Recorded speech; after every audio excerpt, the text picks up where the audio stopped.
CIST. Un fait, avec les années, beaucoup d'anciens candidats de télécrochet se reconvertissent dans des domaines complètement différents de celui de la musique. Pour l'un des anciens élèves de la Star Academy, l'heure est au sport. Mais malheureusement, son dernier projet ne semble pas faire l'unanimité auprès des habitants de sa région.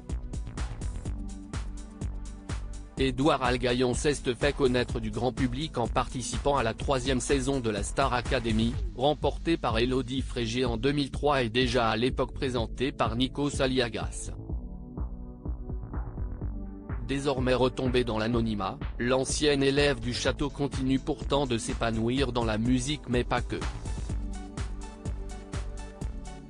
Il y a peu, le Grand Brun a décidé de porter un projet d'implantation de surf park à Canéjan, en Gironde. Mais selon les informations rapportées par nos confrères du Parisien, le dimanche 20 août 2023, les habitants de la région seraient en grande majorité contre cette structure.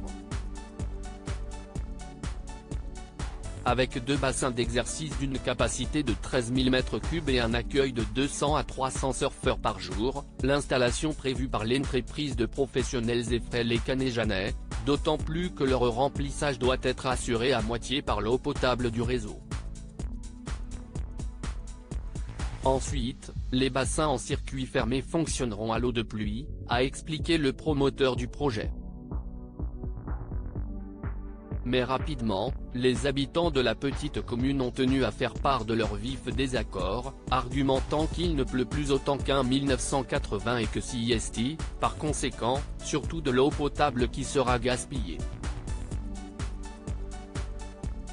Afin de faire asseoir leur opinion, les habitants ont décidé, toujours selon le Parisien, de saisir la justice pour faire annuler le permis de construire.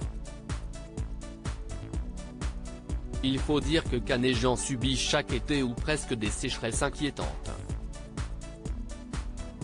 En 2022 par exemple, en raison du manque d'eau, la commune a été placée en état de catastrophe naturelle et les nappes phréatiques n'ont pas pu être remplies.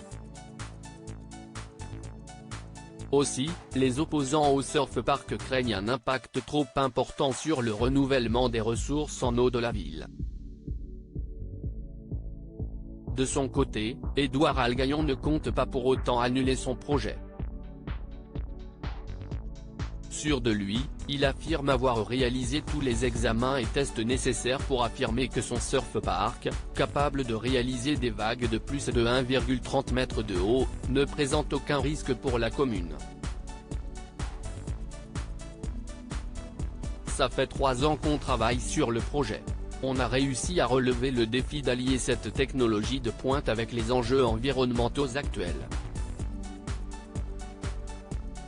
Sans ces solutions, on n'aurait pas pu se lancer dans ce projet, a-t-il conclu auprès du Parisien. Affaire à suivre.